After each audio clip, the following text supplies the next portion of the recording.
buenos días. De nuevo con ustedes en su gustado programa Nuestro Espíritu. Nos acompañan como siempre el titular de este programa, el padre Cosme Andrade Sánchez, de la Iglesia Católica Ortodoxa de la Dormición de María en Mérida. También nos acompaña la señora Belén Ramírez de Heredia, mi esposa. En el Pentateuco, los 5 primeros libros de la Biblia, el tema de hoy. Los 5 primeros libros de la Biblia genéricamente se denominan Pentateuco, escritos por el santo profeta Moisés en sus 40 años de peregrinar por el desierto del Sinaí, partiendo del país de la esclavitud a la tierra prometida.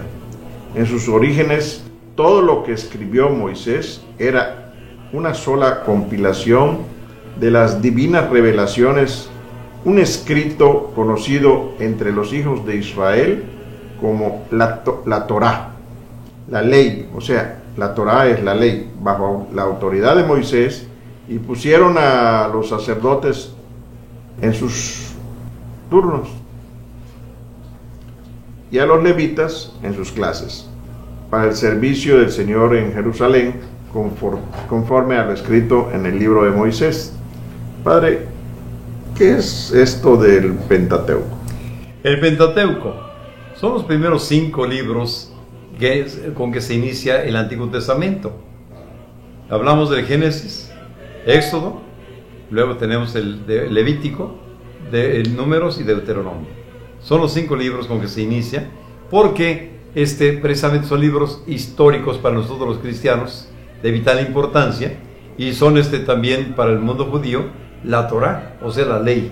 Para ellos lo más importante es el aspecto legal, y nosotros también podemos encontrarle importancia en la parte de la legalidad, porque esa legislación que da Moisés al pueblo elegido de Dios es para salvaguardar el orden y para salvaguardar la pureza e integridad de la fe en un solo Dios, porque las tentaciones estaban al por mayor.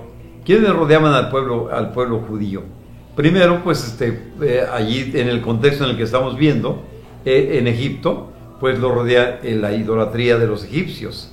Y eso es tentador siempre todo aquello, porque es la parafernalia con que viene el culto de Amón-Ra entre los egipcios, era apoteótica. Y todo el mundo se sentía tentado a participar de ese culto que prohibía el Señor.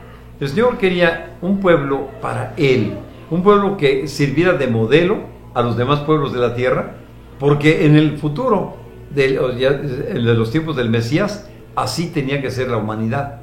Un solo pueblo consagrado a su nombre, un solo pueblo que caminara bajo una misma ley, ya no la ley no la Torá, sino la ley del amor, porque la Torá todavía es una ley que no es muy cristiana, todavía es muy, muy justa.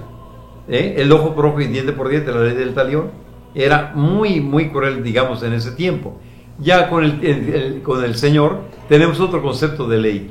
Ley es amor. La ley de Dios es el amor. Cuando se ama, se puede hacer tantas cosas tan bellas, tan buenas, que no hay espacio para ofender al prójimo, y menos a Dios, ¿sí? Entonces, el Dios invisible se hace presente allí, en esos 5 libros, a través de la legislación, a través de los acontecimientos históricos tan conmovedores, que si nos vamos a revisar libro por libro, nos vamos a quedar embelesados, porque muchas veces dice la gente, es que son historietas, es que son fábulas. Pues para el que no tiene fe, son fábulas e historietas. Para los que creemos, son la quinta esencia de la manifestación divina en ese pueblo en concreto. Lo podríamos catalogar como dogmas. Mira, la parte dogmática allí viene bien cuando ya tienes fe. Si no tienes fe, para ti no es más que una descripción de una forma narrativa, de la forma en que narran el origen del universo, de la tierra, del hombre, del pueblo judío, su génesis, ¿verdad? Y después de la salida del mismo pueblo de la tierra de Egipto, tierra de servidumbre, tierra de esclavitud. Padre, lógicamente el primer libro o caja, porque así Sí, se le decía. era el rollo que se guardaba en Era esa el caja. rollo que se guardaba en esa caja. El Génesis, lógicamente, también la palabra la derivamos del gem, del inicio, del principio. Sí. Todo esto me lleva a la reflexión de pensar en situaciones que la gente ha desconocido de mucho tiempo acá. ¿Por qué cuando se habla de la edad de las personas que intervinieron en estas situaciones de las Tierras Santas, se dice 400 años, 800, 600?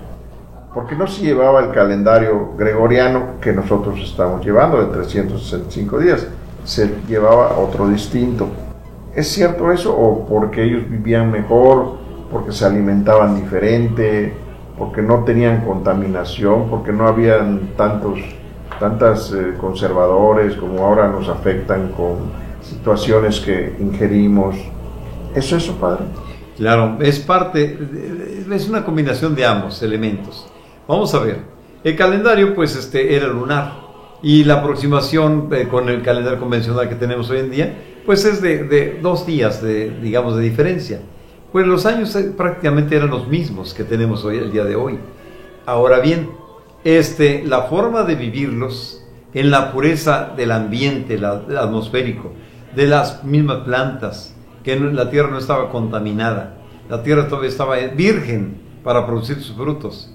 Entonces los frutos que se tenían en ese tiempo eran 100% orgánicos, como hoy en día se lucha por tenerlos en Europa y aquí en muchas partes ya de América, porque ya los plaguicidas para ese tiempo no existían. En ese tiempo la naturaleza era pródiga, porque, repito, el hombre ha contaminado en nuestros días tanto la naturaleza que ya vemos que el agua de lluvia ya viene con cierto tipo de sales y elementos químicos. Las lluvias ácidas. Las lluvias ácidas famosas, que están dañando tanto a la capa de ozono como a la misma tierra. La están deteriorando. Y entonces eso daña inclusive a la misma raíz de los árboles. Nosotros, al ver ese evento del pasado histórico, sentimos que la mano de Dios estaba tan fresca en ellos, que todavía la naturaleza les correspondía, pero al 100% a todos ellos. Hoy en día, nosotros tenemos una gran diferencia. El hombre ya no vive los 120 o 150 años, o 200 o 500 o 969 como Matusalén, ¿sí? Ya vivimos menos tiempo, pero aunque nos augura la ciencia que dentro de poco tendremos más largura de años, ¿no? Se nos va a alargar más la vida, pero lo importante es la calidad, no la cantidad de años, ¿sí? ¿Por qué vivían cantidad de años? Porque había calidad de vida. En la calidad de vida no solamente en la ingesta de alimentos, calidad de vida en el trato con los demás, calidad de vida en el respeto al prójimo. Hoy no respetamos al prójimo. En estos días ya no respetamos ni a la prójima, ¿sí? Y entonces la contaminación se da por todos lados y a todas horas. Ni al próximo. Tu próxima es doña Belén, ¿verdad? Cuando hay respeto, vemos que la calidad de vida se nota. La diferencia la haces tú. Cada uno hacemos la diferencia en la medida en que vivimos la pureza de la fe. La fe en su máxima expresión nos lleva a amar. La fe en su máxima expresión nos lleva a esperar. Una persona que no tiene fe es desesperada, no tiene esperanza. Una persona que no tiene fe no ama, espera recibir nada más. Y como la naturaleza ya no es pródiga como en el pasado, pues la obligamos a que nos dé. Y vemos cómo a los cerditos de hoy en día, a las gallinas hacemos poner a como dé lugar. Deben poner, ¿sí? Los cerdos deben salir en un periodo determinado desde 5 o 6 meses. ¿Para qué? Para que no ocupen un lugar vil allí. Y los pollos en 6 semanas. En 6 semanas, ¿sí? Padre, rebuscando en esta caja de la Torah, el Éxodo, ¿por qué? El Éxodo. Si el Génesis es el principio, la historia de la creación, tanto del universo, como de la tierra en concreto, como del hombre, como del pueblo judío, y como de la salida de la tierra de Egipto, ¿verdad? Y las alianzas que hubo, que ya ustedes las saben de memoria. Una alianza que hace con Noé, cuando Dios se arrepiente de haber creado la humanidad y la desaparece definitivamente, salvando solamente a Noé, a los suyos y a los animales que Dios ordenó que Noé salvara en el arca de salvación. Y luego el Éxodo, después de haber vivido años gloriosos, aquel hombre soñador José, de que ya hablamos en otra ocasión, ¿sí? Este hombre, allí en Egipto, hace historia, una historia proverbial, maravillosa, dando renombre al Dios Todopoderoso, al Dios de Abraham, de Isaac y de Jacob. Y vemos cómo después la historia hace que nosotros pasemos por la historia. Pero José pasó con mucha gloria, con mucha honra por la historia del pueblo judío y del pueblo de Egipto. Pero después se pierde, como nuestra gente es desmemoriada, también somos desmemoriados, y también el pueblo judío es desmemoriado, perdió ya la noción de quién era José. ¿Y qué hacían allí los israelitas?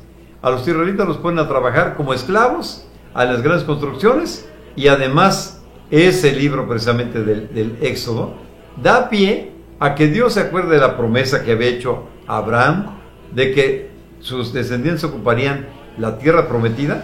Entonces llega un momento en que tienen que dejar Egipto e irse a la tierra prometida, y para ello, ¿verdad?, Dios da la orden a Moisés. Moisés, aquel hombre, aquel niño que vimos que como había un decreto faraónico de que los niños varones nacidos tenían que desaparecer, tenían que morir. Había ese decreto.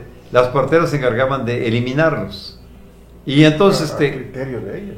A criterio de ellos, definitivamente, ¿no? Entonces cuando nace Moisés, su madre, al ver ese decreto, ¿qué hace? Dice: hija, llévate a este Moisés en esta canastita que le hice. De ahí el nombre de Moisés es el día de hoy, ¿no? El Moisésito, el portador del Moisés. Llévalo. Del recién nacido. Sí, mira, lo vamos a poner, esta canastilla, ya la calafaté, ya le puse brea para que no penetre el agua. Allí lo vas a llevar a cierta distancia, donde acostumbra llegar la hija del faraón, la princesa, para que allí... Lo deposita en un río, ¿verdad? Ajá, porque sabían ellos que la princesa era estéril, no podía tener hijos. Entonces ella, al irse a bañar con sus damas de honor, oye que el niño gritaba. Y dice: debe ser un hijo de los hebreos. Que ya, como hay orden de matarlos a todos, alguna madre que no quiso matarlos, sino que los vino a depositar aquí a las aguas del río, para que los cocodrilos y los demás animales den cuenta de él. El niño es muy bonito, tráemelo. Mira, vamos a llevarlo allá. Yo lo adopto como un hijo mío.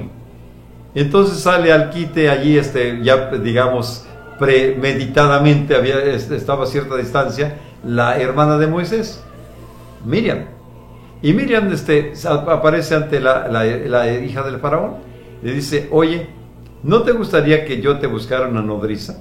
Una mujer que le dieras su lechita, la leche de su pecho, y te criara a tu hijo.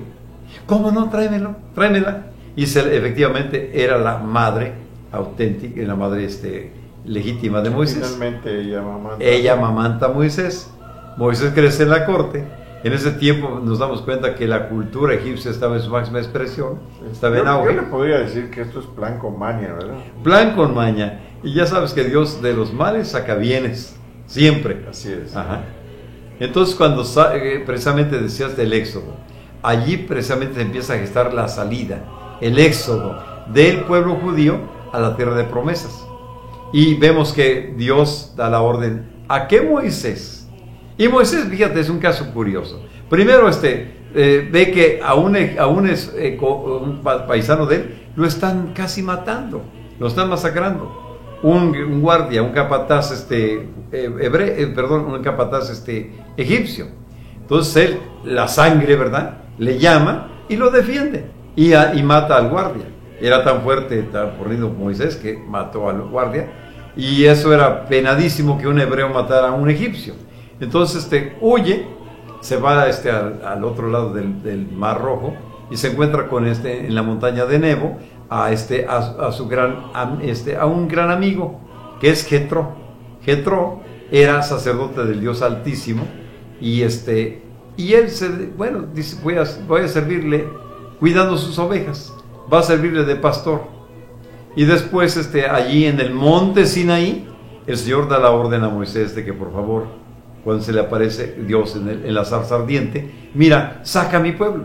Yo te he elegido a ti para que tú seas el líder que saques a mi pueblo a la tierra prometida. Y dice Moisés, ¿por qué no nombras a otra persona más adecuada? Yo soy tartamudo, además, desde pequeño soy tartamudo. ¿Por qué no nombras a mi hermano Aarón, que tiene el don de la palabra? El Señor lo elige a él y efectivamente va él juntamente con su hermano Aarón a reclamar del faraón la salida del pueblo elegido de Dios. Padre, por respeto a nuestro auditorio en TVO, nos faltan todavía 3 libros. Primero que nada, el que sigue, el tercero, el Levítico, en forma sintetizada, y después los números, y el más interesante, el 5.º libro. Pero el Levítico, ¿qué es? El Levítico, precisamente... sintetizada. Sí, bueno. Dios elige a su pueblo y a una de las tribus de Israel, de las 12 tribus, la tribu de Leví, la va a consagrar al sacerdocio, para que solamente ellos ejerzan el sacerdocio. Ellos no van a tener parte en la tierra prometida. Ellos van a tener tierras destinadas para que sean beneficiarios, usufructuarios de las mismas. Y además el pueblo está obligado a pagarles el diezmo para que de ello vivan como clase sacerdotal que van a hacer.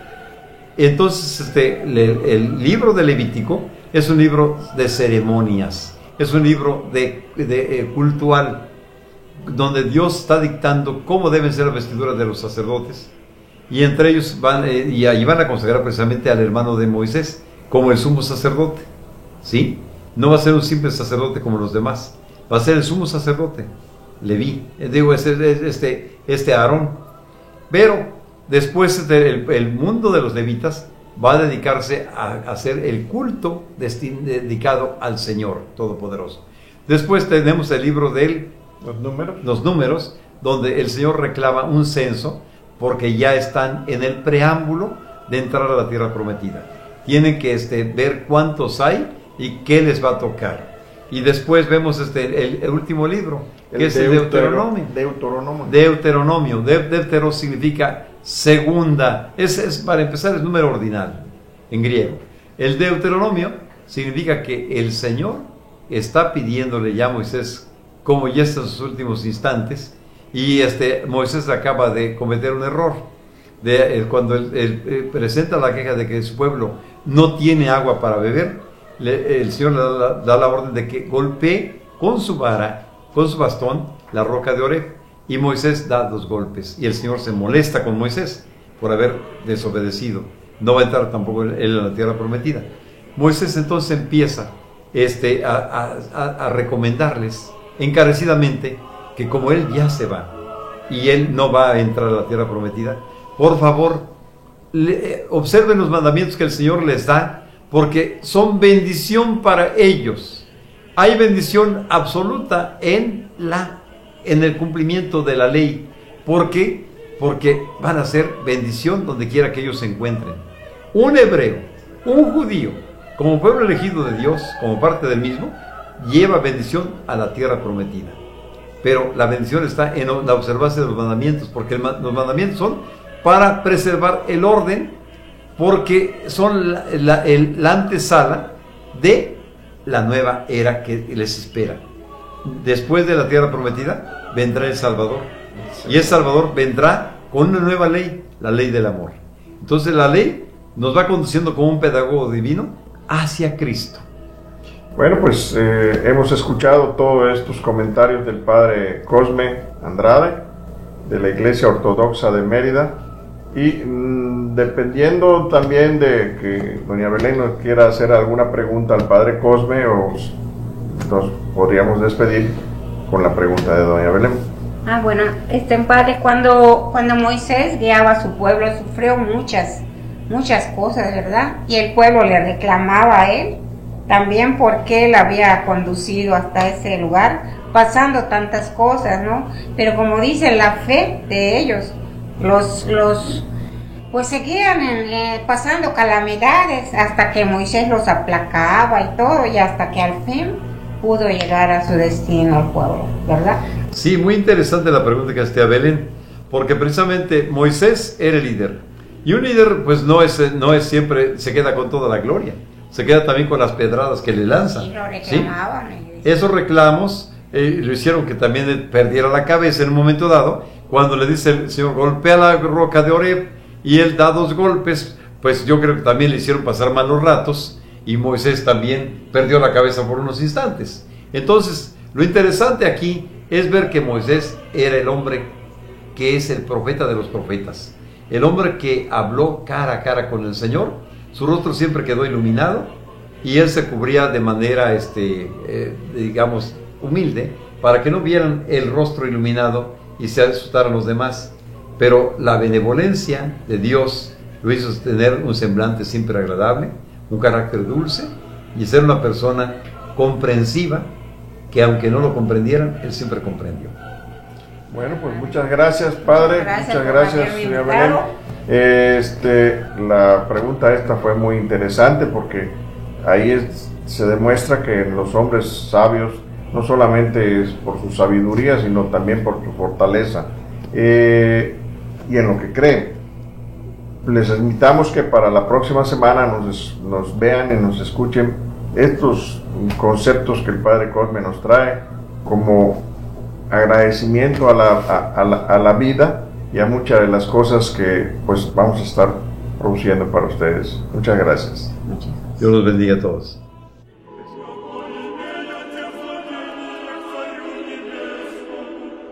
Oh